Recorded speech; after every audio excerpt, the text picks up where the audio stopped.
और अब आपको बिहार की राजनीति से जुड़ी हुई बड़ी खबर दिखाते हैं, जहां पर आज बड़ी कैबिनेट की मीटिंग नीतीश कुमार के द्वारा की जानी है। और बताया जा रहा है कि मुख्यमंत्री नीतीश कुमार की आखिरी स्टेट कैबिनेट की मीटिंग हो सकती है, जिसमें कई बड़े फैसले भी लिए जा सकते हैं। एक रिपोर्ट देखिए।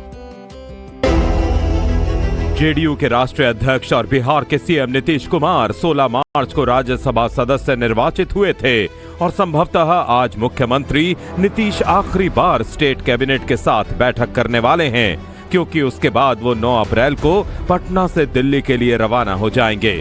फिर 10 अप्रैल को राज्यसभा सदस्य के रूप में शपथ लेंगे। साथ ही वो भारतीय राजनीति के उन विरले नेताओं में शामिल हो जाएंगे जिन्होंने संसद और राज्य विधानमंडल के चारों सदनों लोकसभा, राज्यसभा, विधानसभा और विधान परिषद की सदस्यता का गौरव प्राप्त किया है। नीतीश कुमार दिल्ली प्रवास के दौरान प्रधानमंत्री नरेंद्र मोदी और गृह मंत्री अमित शाह से मुलाकात करेंगे। इस बैठक का मुख्य एजेंडा बिहार का अगला मुख्यमंत्री चुनना होगा। सूत्रों के अनुसार नीतीश खुद अपने उत्तराधिकारी के नाम पर सुझाव दे सकते हैं। बिहार में भारतीय जनता पार्टी के लिए नए रास्ते खोल सकता है। 2 दशकों से अधिक समय तक सत्ता में रहने और सबसे बड़ी पार्टी के रूप में उभरने के बावजूद बीजेपी को अब तक राज्य में उप मुख्यमंत्री पद से ही संतोष करना पड़ा है।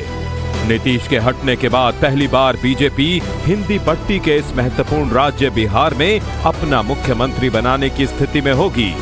हालांकि बिहार की राजनीतिक गलियारों में कई नाम तैर रहे हैं, लेकिन बीजेपी अंतिम समय में चौंकाने वाले फैसले लेने के लिए जानी जाती है।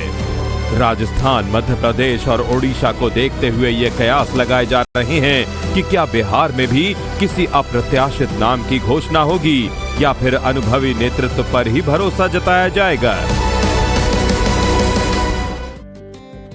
और अब आपको बिहार की राजनीति से जुड़ी हुई बड़ी खबर दिखाते हैं, जहां पर आज बड़ी कैबिनेट की मीटिंग नीतीश कुमार के द्वारा की जानी है। और बताया जा रहा है कि मुख्यमंत्री नीतीश कुमार की आखिरी स्टेट कैबिनेट की मीटिंग हो सकती है, जिसमें कई बड़े फैसले भी लिए जा सकते हैं। एक रिपोर्ट देखिए।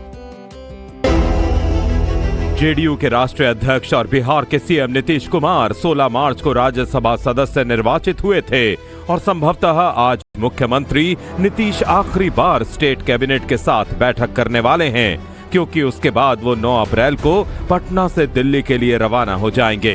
फिर 10 अप्रैल को राज्यसभा सदस्य के रूप में शपथ लेंगे। साथ ही वो भारतीय राजनीति के उन विरले नेताओं में शामिल हो जाएंगे जिन्होंने संसद और राज्य विधानमंडल के चारों सदनों लोकसभा, राज्यसभा, विधानसभा और विधान परिषद की सदस्यता का गौरव प्राप्त किया है।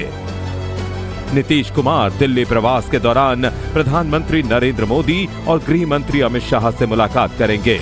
इस बैठक का मुख्य एजेंडा बिहार का अगला मुख्यमंत्री चुनना होगा। सूत्रों के अनुसार नीतीश खुद अपने उत्तराधिकारी के नाम पर सुझाव दे सकते हैं। बिहार में भारतीय जनता पार्टी के लिए नए रास्ते खोल सकता है।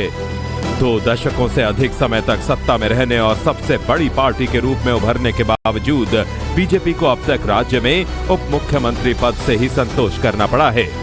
नीतीश के हटने के बाद पहली बार बीजेपी हिंदी पट्टी के इस महत्वपूर्ण राज्य बिहार में अपना मुख्यमंत्री बनाने की स्थिति में होगी। हालांकि बिहार की राजनीतिक गलियारों में कई नाम तैर रहे हैं, लेकिन बीजेपी अंतिम समय में चौंकाने वाले फैसले लेने के लिए जानी जाती है।